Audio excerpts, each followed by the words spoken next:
west coast of Africa, looking today much as it did 100 years ago.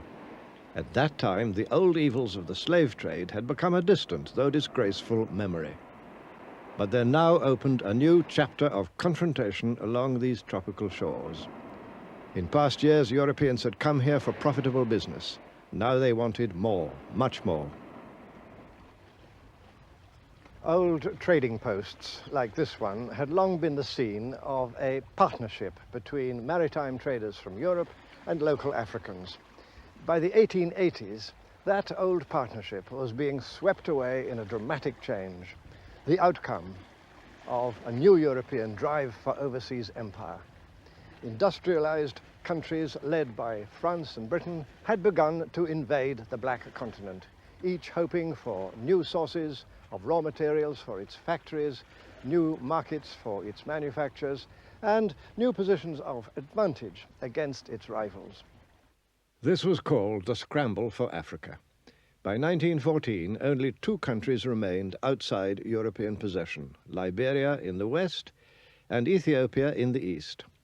Britain had seized the lion's share of control. Egypt and the Sudan in the north, the immense wealth of South Africa, valuable colonies like Rhodesia and Kenya, and richly populated territories such as Nigeria and the Gold Coast. France had invaded Algeria in the 1830s. Now, after new wars of conquest, she added more colonies to her empire south of the Sahara, including the island of Madagascar. Little Portugal carved out two vast colonies, Angola and Mozambique, while Imperial Germany took the Cameroons and southwest Africa, and on the east coast, Tanganyika. The vast Congo basin fell to King Leopold of the Belgians. Italy and Spain completed the enclosure. The fate of the continent was utterly changed. Between the colonizing powers themselves, the carve-up was peaceful, but their rivalry was intense. In 1884, a Congress of the competing governments met in Berlin to settle their disputes. Germany's Iron Chancellor Bismarck was there. And active behind the scenes was the ambitious Belgian king. He spoke for them all when he said, "I am determined to get my share of this magnificent African cake." Any power that could occupy African soil could effectively claim it.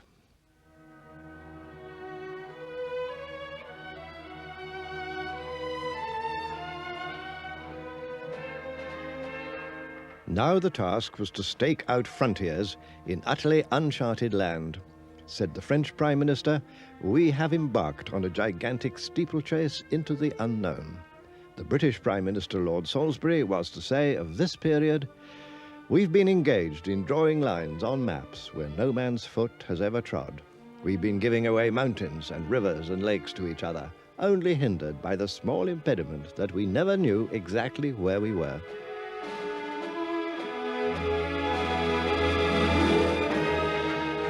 The great game was to get hold of places and positions of advantage over rivals, no matter what irrational frontiers might result. One of the most absurd cases was the magnificent Gambia River. Britain had long held Bathurst, Banjul today, and was determined to keep this river route to the interior.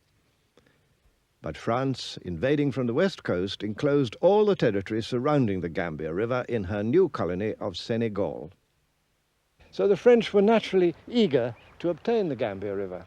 They offered Britain, in exchange, the much larger and richer Ivory Coast. But the British Parliament insisted on keeping the Gambia, thus dividing the peoples of the region.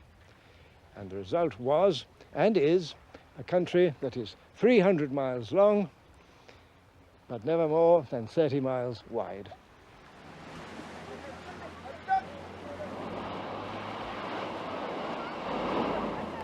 What the African inhabitants might think of this colonial carve-up was never asked. The European idea, in the words of one British governor, was to seize African territory and then, as much as possible, rule the country as if there were no inhabitants. In fact, European contempt for Africans now reached new depths, and no wonder. For how otherwise than by asserting that Africans were helpless children, lazy savages, could Christian Europe justify taking their countries away from them?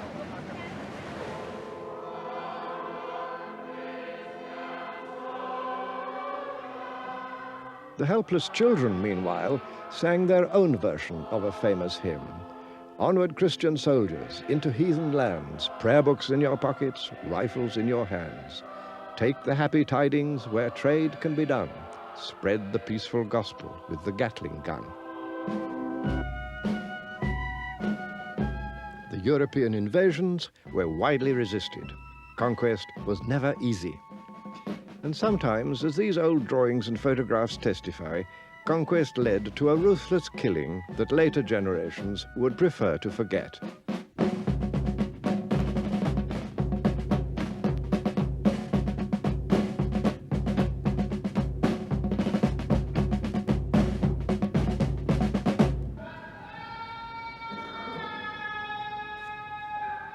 Resistance took many shapes. In French West Africa, a focal point was found in Muslim loyalties.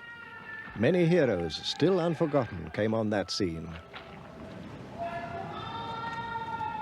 Some, like the Senegalese religious leader Ahmadou Bamba, offered the way of peace, but were still sent into exile.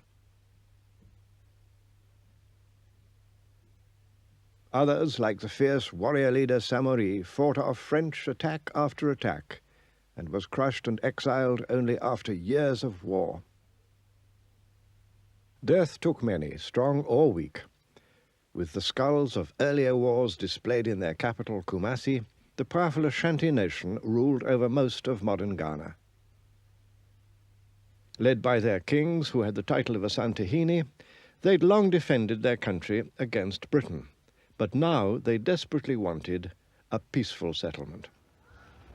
In 1895, fearing a disastrous war with Britain, King Prempeh made a strong bid for peace from his palace here at Kumasi. He offered the British the right to establish in Ashanti a chartered company with all the concessions, the privilege that such a company could possibly desire. But it wasn't enough, for the British now wanted territorial possession as well as privilege. The Ashanti nation had already fought long, hard battles against the British. But this time, in 1896, they decided to surrender.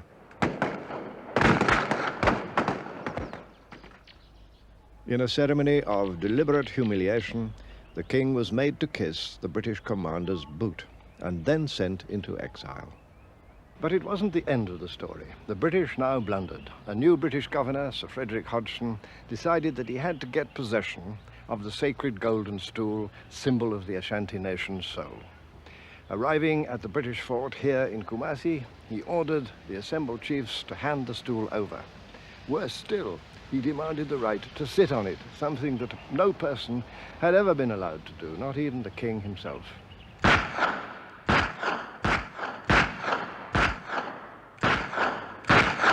To Hodgson's final insult, the Ashanti replied with war. This little fort at Kumasi is what the British had built, just in case, and now they sorely needed it. The few dozen British inmates of the fort were besieged for months and had to eat rats to stay alive.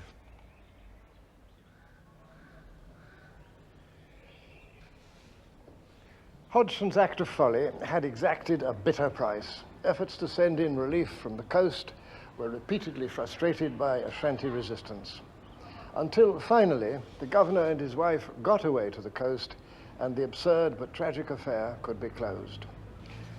This ended war between Britain and Ashanti, and a year later, in 1901, the British quietly annexed the country, which became part of the colony of the Gold Coast. All over Africa, the new military technology of automatic guns gave easy victories to the invaders.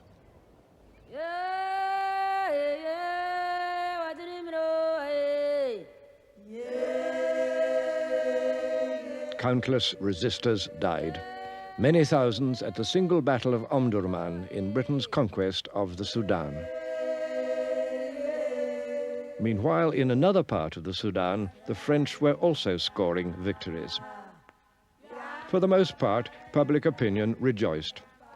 For were these not victories over an inferior species, a kind of joke humanity? There were some critics, but not many, and their voice was ignored or silenced. What really mattered was to do down one's European rivals. If you were British, to get the better of the French in West Africa or of the Germans in East Africa. While orphans, like little Uganda, were left on the protective doorstep of Father John Bull. Even before 1900, there came a new source of conflict: settlers from Europe. French in the far north, Dutch and then British in the far south, and some Germans. Other settlers were attracted to the good farming land of the east, to Tanganyika, northern and southern Rhodesia, and the British territories of Uganda and Kenya.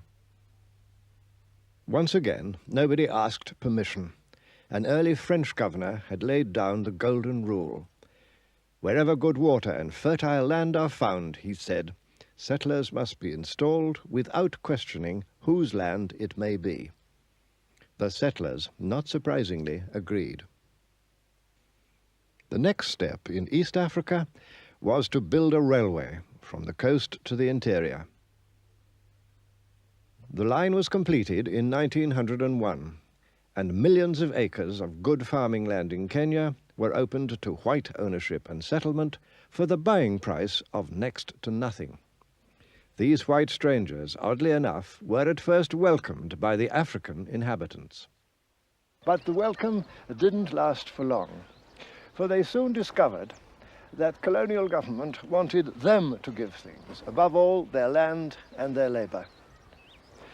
These colonial demands provoked a repeated resistance, and against that resistance, the colonial government, with white settlers arriving in ever larger numbers from Britain, waged a war with little mercy, and of course with rifles and machine guns against spears and arrows. Macinire nĩ ũndũ wa kũmena andũ ũndũ gũtikĩrĩ ũndũ mekagwo nĩ kũmakia andũ ũguo magagĩũka magagĩtorekia na andũ mora-rĩ magacina mĩciĩ.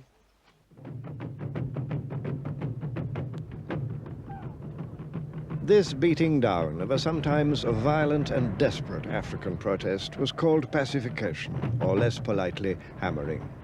A British officer then fighting in Kenya kept a sadly instructive diary. Marched into Fort Hall, and the expedition comes to an end. To my mind, the people of the Embu have not been sufficiently hammered, and I should like to go back at once and have another go at them. During the first phase of our expedition against the Irieni, we killed 797 niggers, and during the second phase against the Embu, we killed about 250. There was, in fact, much more of the same thing. In a sixth campaign against the Kenya Nandi, for example, British troops reported killing 1,117 people, besides seizing all their livestock.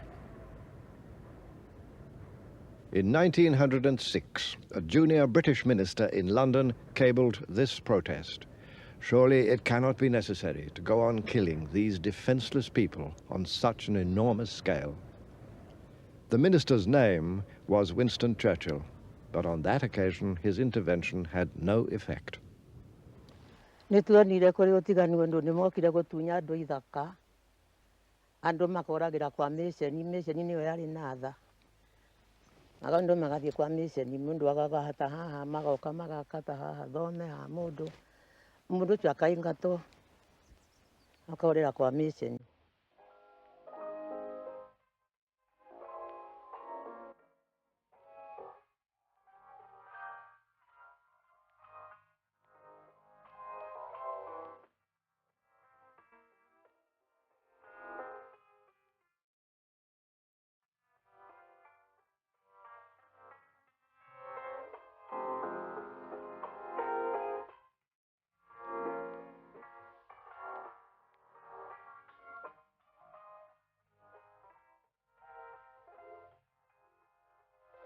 Maga kaketaka makairi gari gukwaro matana kou makairi gakiwe gatwekane kia muthungu mwana mari kuo makaingatwo makorera kwa mission. By 1915, about 4 million acres of African farming land in central Kenya had been given to about 1,000 British settlers. By the 1920s, about half of the able-bodied men of Kenya's two largest farming peoples, the Kikuyu and the Luo, were working as laborers for British newcomers. How was that done? The answer, once again, was something new in Kenya: taxation. To cultivate these splendid acres, it was necessary to make Africans pay taxes in cash. Having no money economy of their own, Africans could pay tax in cash only if they went to work for a European wage. An old Maasai recalls those early days. Sasa wazungu walipokaa sasa walianza kutawala. Walipotawala, kitu walitaka kodi. Masai zamani hapana lipa kodi ya kichwa kama ile tunaita zamani poll tax, ilikuwa la. Tulikuwa nalipa na nyumba. Walikuwa naitwa kodi ya nyumba. The Maasai proved particularly good at dodging the payment of the new taxes. So the colonial government thought it should send some of these apparently idle warriors to school, so as to turn them, if possible, into tax collectors among their own people. Small boys were seized for this purpose. Sasa serikali walitoa askari yake kuja kuchukua watoto. Sasa mimi ni moja ya wale watoto ambayo walishikwa kupelekwa skuli. Sasa nilishikwa nikapelekwa skuli. Sasa pamoja na wale watoto wengine. On the other side of the continent, in northern Nigeria, the colonial scene was very different. With no white settlers, life was peaceful. Things continued much as before. The British had conquered this huge region, far from the sea, for no real reason other than to keep it from the French. So the British were content with a supervision which allowed them to take a back seat. Under the direction of Lord Lugard, this was called indirect rule. This was the residence of the British official who governed the northern Nigerian province of Kano. Indirect rule meant ruling through local kings, in this case the local emir, who after defeat accepted British overlordship. On condition that nothing was done to modernize or democratize the conquered system, indirect rule was cheap and highly effective. Local kings and princes kept the peace and law and order in their own interest, as well as in that of the British. Both sides at the top had much to gain. So kings, like this one, the Emir of Katsina, were able to stay in power and even add to their personal privileges. They were able to call on their own local retainers to govern the everyday affairs of the country. In this way, the native governing class, as the doctrine said, was to remain a real living force, as well as being a curious and interesting pageantry.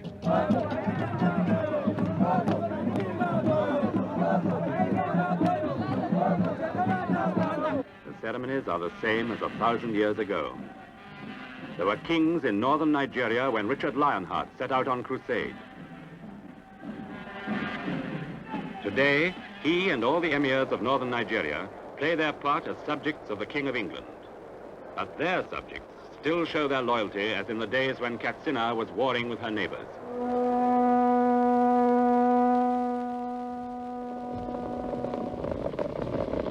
Katsina still keeps her way of life, still resists new influences from the world outside.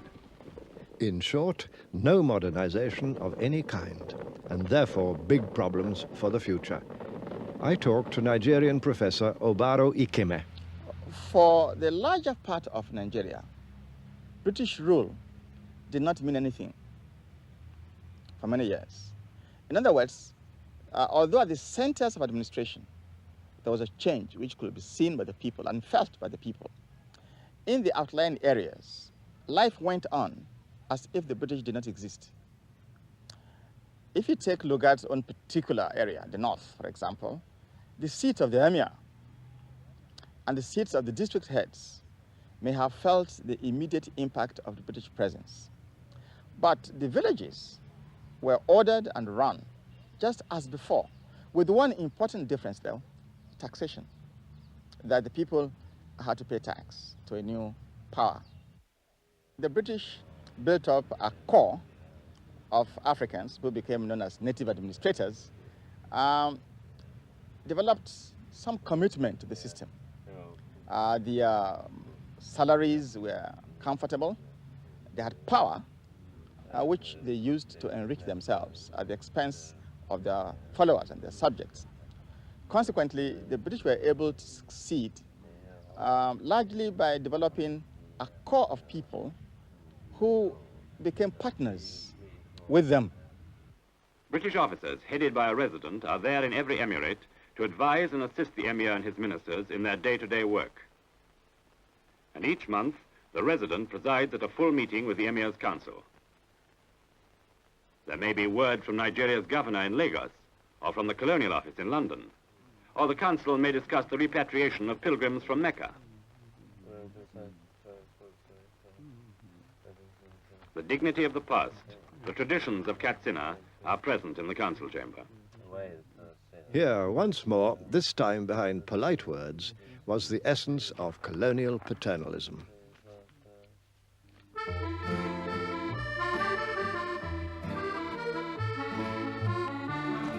In the French colonies along the coast, the scene was both the same and different.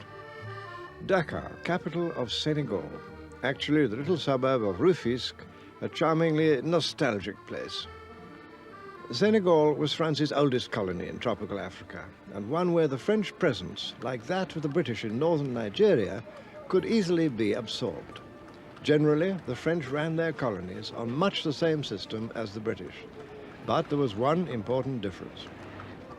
The British thought that their Africans could never become anything but Africans, and certainly not British. The French idea, on the contrary, was that in the end, at some distant time, all their Africans would become black Frenchmen. The culture and the language of France were offered as the eventual supreme blessings. This idea was called assimilation. Originally, this was a generous idea, but colonial rule reduced it to little or nothing. Yet in 4 municipalities of coastal Senegal, assimilation did take effect. This picturesque island of Gorée, just off the port of Dakar, was one. Here you could go to school and even become a French citizen. But you belonged to a tiny minority. By 1926, only 48,000 Senegalese had become assimilated out of a total of 1.5 million. The Senegalese historian, Professor Cheikh Anta Diop, explains. C'est en fait certain, dans la pratique, ce n'était pas possible. Et dans la pratique, il y a eu 4 communes. Ici au Sénégal et partout ailleurs, pratiquement, c'était le système de l'indigénat. Donc, à cause du rapport numérique, la politique d'assimilation n'était pas applicable sur le terrain. One man from Gorée Island who did make it and carved out for himself a brilliant career was Blaise Diagne. Of humble origins, but Diagne became the first black man to be elected to the French National Parliament in Paris. He campaigned for black rights and began to win concessions. That was in 1914.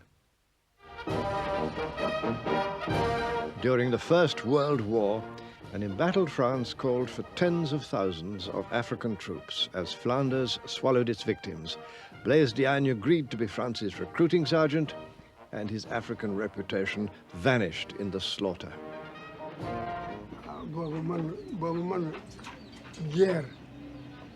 Guerre. Ku la force wu doo dem ci guerre.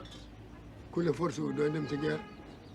Dañu ma force. Dañu ma forcé jële ma ci suma loxin dee ak suma papa yóbbu ma.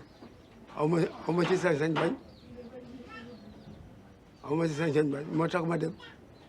Xam nga ku la bëgg yóbbu ci guerre du la neex gannaaw xamuloo ko du la neex. France had long relied on African mercenaries, even as far back as the Crimean War. But now it was different in scale and in suffering. More than 200,000 African troops, mostly conscripts, were sent to France. And at least 170,000 were thrown into the Holocaust of the trenches.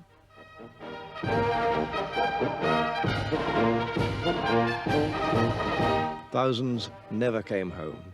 Others returned with an experience that survivors have still not forgotten. xeex nañu ak Allemagne yi rey nañu leen ñi la ñu jóg seen baat ñoom jóg suñu baat ñi la ñu jóg seen ndox ñu jóg seen ndox ñi lañ jël di ñëw nekk gumbo ñi la jël di ñëw nekkul dara nekkuñu dara ah waaw lox ci ma loxo bi ci la bokk ci la dog benn bala ngi ni bu génn si fii mu ngi ni le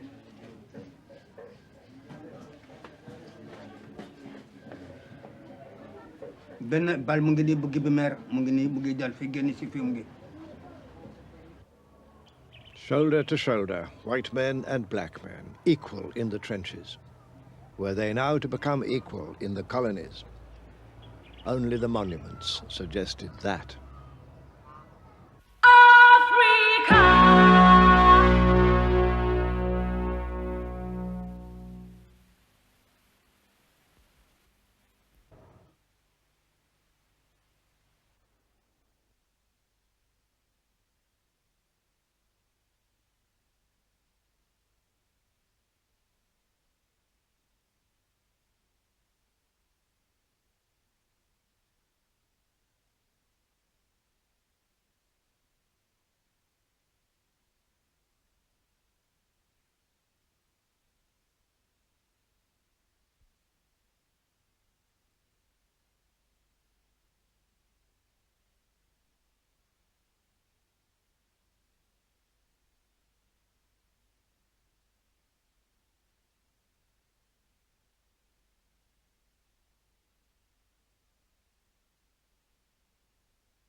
With the coming of peace in 1918, the victorious colonial systems looked more strongly entrenched than ever before, though military rule now gave way to civilian government.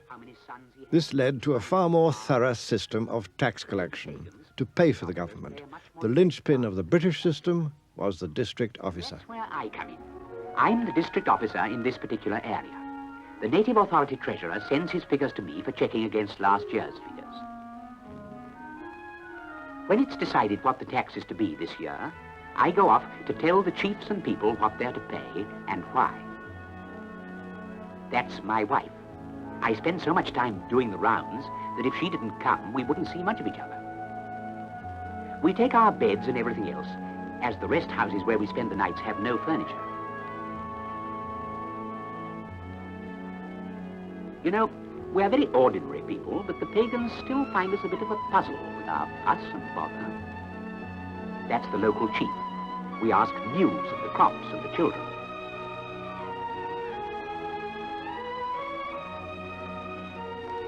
It's like sitting in a shop window. We come here every year and follow the same ritual, but they always behave as though it was the first time.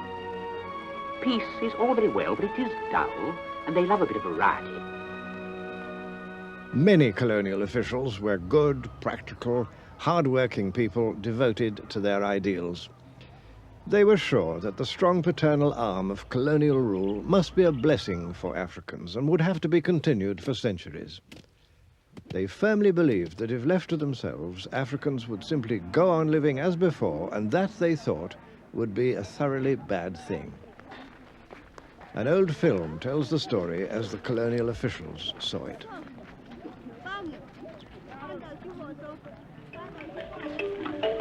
This simple life under the hot African sky was once a life of fear and uncertainty.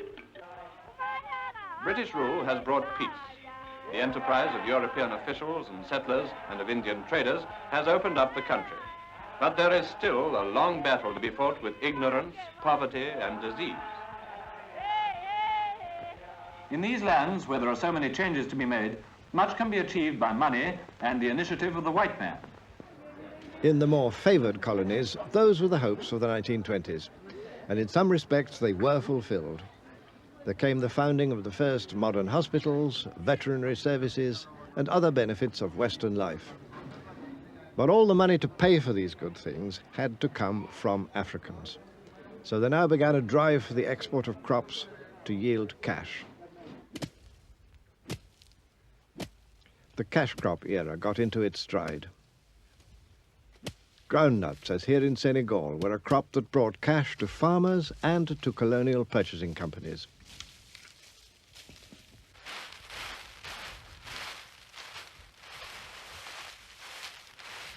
But the cash crop's success also brought problems.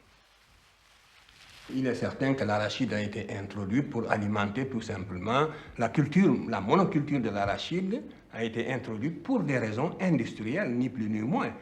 C'est en 1848, je crois, que des Marseillais l'ont introduite ici pour fabriquer tout simplement de l'huile pour vendre ça sur le marché international. Et on a spécialisé finalement, la tendance est née de spécialiser chaque colonie en fonction de ce qu'elle pouvait produire le mieux. Et on a donc toutes les zones sahéliennes ont été spécialisées pour la culture de l'arachide, des zones comme la Guinée pour la culture de la banane et le riz, et ainsi de suite. Mais ça, c'était en fonction, non pas des intérêts locaux des indigènes, de ceux qui habitaient ces terres-là, mais en fonction des besoins en matières premières des usines qui tournaient à Marseille, à Bordeaux et en Europe d'une façon générale. So long as their crops were bought, African growers could be reasonably content. But in 1929, there began the huge and long disaster of the World Depression, and prices collapsed. Food production for local people, already badly hit because of land taken for cash crops, became a subject of major crisis. What was true of the French Empire was just as true of all the others. Here in the Gold Coast, the big cash crop was cocoa, providing the bulk of the colony's exports. The crop was grown and harvested entirely by African farmers who had to sell it to British and other foreign buying companies. These companies banded together so as to pay the farmers an artificially low price. The farmers of Ghana, then the Gold Coast, nonetheless worked so well that they became the world's biggest producers of cocoa, and so of chocolate, which Africans didn't eat. But the gains were far from equally shared. The Ghanaian historian, Professor Edo Boahen. There's no doubt at all that the farmers were being cheated. The prices that were being paid for the cocoa bore no relationship to the prices that they had to pay for the imported goods. We had no say in the pricing of our own commodities. We had no say in what we paid for what was imported. This was, in fact, one of the greatest indictments against the colonial economic policies, the fact that so much emphasis was placed on a single cash crop. And we had to import rice, we had to import oil, palm oil, and so on, to feed ourselves, because so much emphasis and so much attention was paid to this single cash crop cocoa. The colonial governments were just concerned with obtaining raw materials to feed their factories abroad. The raw materials were produced by the skill and enterprise of hard-working African men and women. Yet the advertisements in Europe, deeply racist by this time, presented an insultingly different picture. At the same time, African businessmen found that the trading positions they had established in earlier times were now swept away. There's no doubt at all that before the colonial period, Africans were playing a far more important and dominant role in the economy than during the colonial period. There were many of them running their own import-export businesses. In the 1920s and 1930s, all these African merchant princes virtually disappeared from the field because the dice was so much loaded against them as a result of the colonial system. The banks were discriminating against them in the granting of loans. The expatriate firms, and particularly the Syrian and Lebanese firms, were undercutting them, and they just could not stand the challenge. And therefore, many of them simply ran out of business. And the children of these great merchant princes now became the employees of the great African capitalist companies like UAC, UTC, SUA, and so on. Colonial trading companies, British, French, Belgian, Portuguese, monopolized wholesale business with the full backing of their colonial governments. What King Leopold had called this magnificent African cake was beginning to yield its riches. Often those were painful days, but they have to be recalled by anyone who wishes to understand the problems of Africa now. The turmoil of today in the Congo or Zaire has its roots in the infamous Congo Free State of King Leopold. Here the emphasis was on the growing of rubber, and the methods used to extract it were no better than a reign of terror. Local people were forced to collect rubber under the most cruel conditions, as these old photographs show.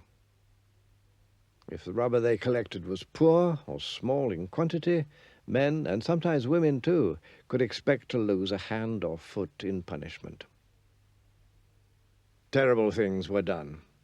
An official British fact-finding commission reported. The daily agony of an entire people unrolled itself in all its repulsive, terrifying details. Public opinion in Europe grew horrified. Gradually, the agonies were reduced. Yet huge damage had been done, moral as well as physical, and was going to cast a dark and violent shadow over the future of the Congo.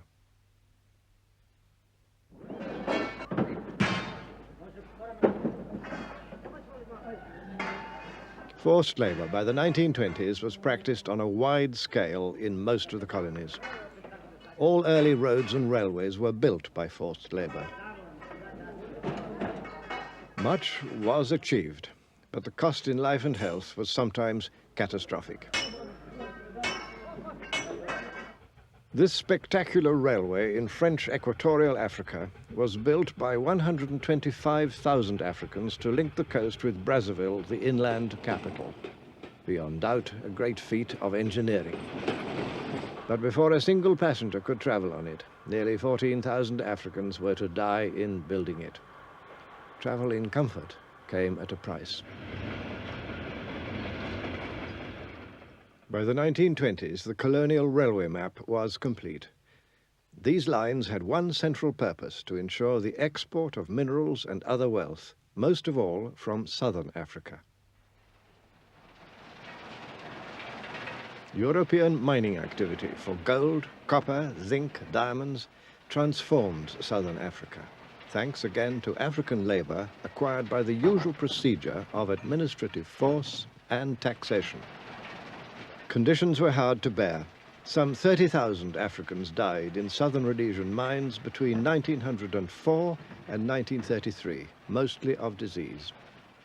And wages at the end of that period were lower than they'd been at the start. This labor system was called Chibaro. Very old men can still remember it.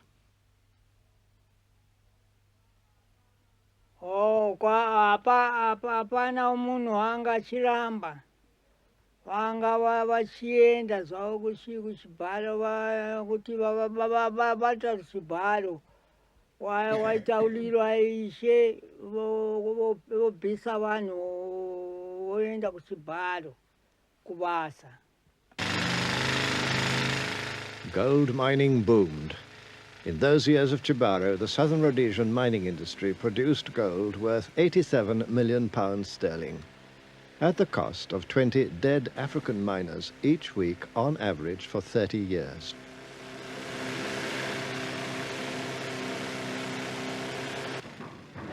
Just as in the bigger mines of South Africa, living conditions for miners were appalling. Safety provisions were primitive. Discipline was often brutal.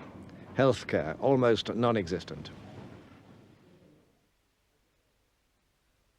Prison labor was used whenever available, and that was often. And child labor too. Takamboenda achisirokomana so taenda kuchibharo kwanzi kunodikanwa vanhu kubasa. After 1930, the whole labor system in large regions had come to depend on people having to abandon their villages and go far away to work in colonial mines or on plantations. This was called migrant labor, a huge upheaval which soon began to destroy the old stabilities of rural Africa. An official British committee in 1935 reported that the old order of society was being completely undermined by migrant labor. The years ahead were going to confirm it.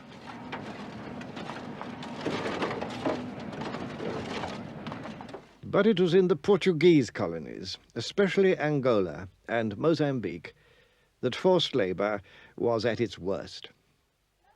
Here in Mozambique, and by brutal methods, African farmers were forced to grow cotton and to sell it at prices fixed by the colonial government. Prices kept so low that the farmers used to say of the cotton that they were forced to grow, that cotton was the mother of poverty.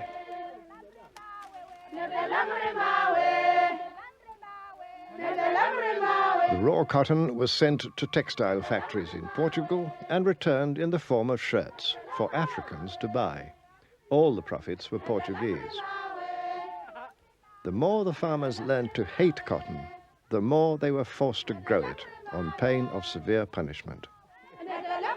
Senzaku lisindzisa tiko hinkwaro akwari byala thonji atiko hila lingasungula kushaniseka hakona avakapataji avafamba amintini nemasin'wini loku bile dina vakhumuka avalandziwa vayatekiwa vabiwa hi tintshilani vaya masin'wini na va nga dlanga hi xitadori va ta ni khoma se ni ya jele aku wena xitadori wa ku ni byetelaka vanhu a va ha ri makhwati thonji na hi ku ba se ni yala se ni kangateliwa ni ba xipakani va ba xipakani xa wunharhu ni ku swa ringana se va ku jele 15 days jele.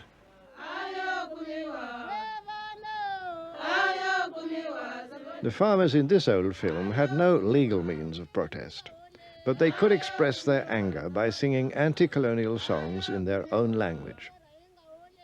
There seemed then no way out, no hope ahead.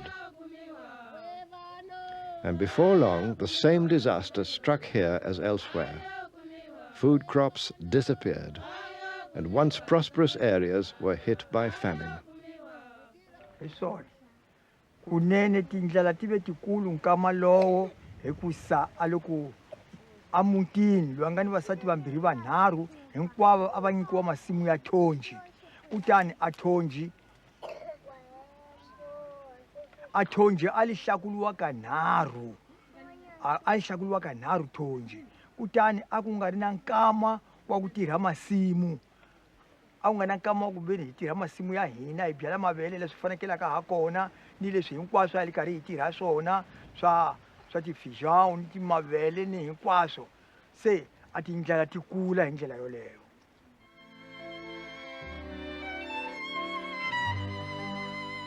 In spite of African suffering, settlers arrived in growing numbers. Some were political exiles from the Portuguese dictatorship. Many were poor people hoping for a better life. Sent out to be farmers, most preferred the easier life of the towns. They opened shops and businesses and aimed at the success which had eluded them at home. This actually suited the official colonial doctrine. The Portuguese dictator Marcelo Caetano laid it down in plain words. The blacks are to be organized and enclosed, he said, in an economy directed by whites.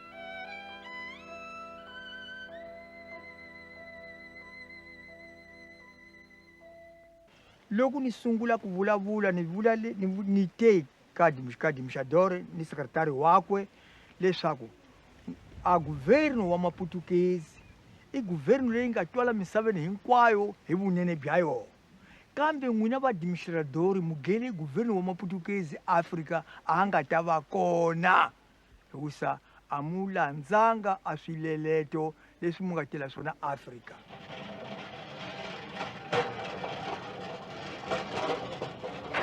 Mass resistance was to develop later, but already even the poorest and least educated Africans could see that colonial rule had much more to take than to give.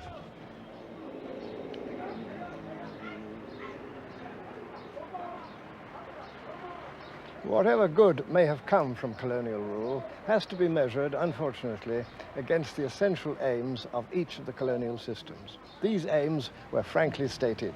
They were to extract wealth. We've looked at some of the ways in which wealth was extracted, by the use of forced or cheap labor, by the seizure of land, by the incessant pressure on growing crops for export rather than crops for local food needs, and always by the deliberate treatment of Africans as inferior beings. Whatever appearances might suggest, Africans in fact were no longer prepared to accept their permanently inferior status. All over the continent, the first signs of a new political dissent had already begun to appear. In the 1920s, for example, with the protest action of Harry Thuku in Kenya, at the same time with Casely Hayford and his companions in British West Africa. And perhaps above all with Herbert Macaulay, often called the father of Nigerian nationalism. But their demands were small. Some of these early nationalists were completely taken in by the British system. They thought it was a good thing, and that we should become part of that good thing. And their real pressure was for the British to become a bit more liberal. During the 1930s, and notably with the rise to prominence of the fiery but very effective Nigerian nationalist Nnamdi Azikiwe, much stronger and more far-reaching demands began to be made. Men like Azikiwe used the press where this was possible, as it was in British West Africa. They now sought a mass audience. Politics moved out of polite drawing rooms into the clamour of the streets. So the resistance movement took many forms, and it was not confined only to the elite, as some people tend to think. In fact, it was also evident in the rural areas and even among the ordinary farmers and the ordinary workers. One form of mass resistance took shape in a big cocoa hold-up in the Gold Coast when farmers demanded fairer prices. Once again, the press could be used to good effect. But unfortunately, in the 1930s, there was never any coordination between the protests of the rural folk and the farmers and the protests being organized by the elite. And this is why the resistance movement was not very successful. But now in 1935 came a new and savage challenge to African hopes of progress. Another colonial invasion, fascist Italy's brutal assault on Ethiopia, then called Abyssinia. No power on earth now seems able to hold up Italy's sweeping advance across Abyssinia's rain-swept mountains. Now Dessie has been captured, and from there a direct road leads to Addis Ababa. So perhaps it's only a question of time as to when the victorious Italian troops will march into the capital, and the emperor will have to sue for peace. With the colonial powers sounding quite pleased about this invasion, Italy's armies pushed on against a far weaker adversary and bombed and shelled their way to success. But Africans were outraged. For the first time, the blacks all over the world, this is not even Africa alone, but the blacks all over the world felt that they have been attacked. You know, Ethiopia and Liberia were the only two countries in Africa that were able to maintain their sovereign existence during the period of the scramble and the occupation of the continent by the imperial powers. And Ethiopia, therefore, became the symbol of hope, not only for Africa, but for all the black peoples all over. Ethiopia was looked upon as the symbol of the revival and the regaining of the independence and sovereignty of Africa. And therefore, when this invasion took place, It meant the complete snuffing out of this last beam of hope.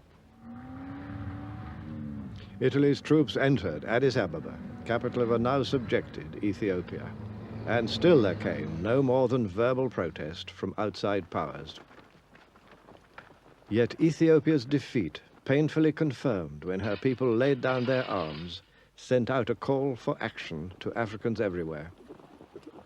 Indeed, for some of us, 1935 now is being considered as the more appropriate date for the beginning of the modern nationalist period of African history, rather than 1939 or even 1945, because we believe that but for the outbreak of the Second World War in 1939, probably the struggle for independence would have begun from 1935 as a result of the indignation, as a result of the anger, as a result of the emotions, as a result of the strong feelings of anti-imperialism that were aroused by the Italian invasion of Ethiopia.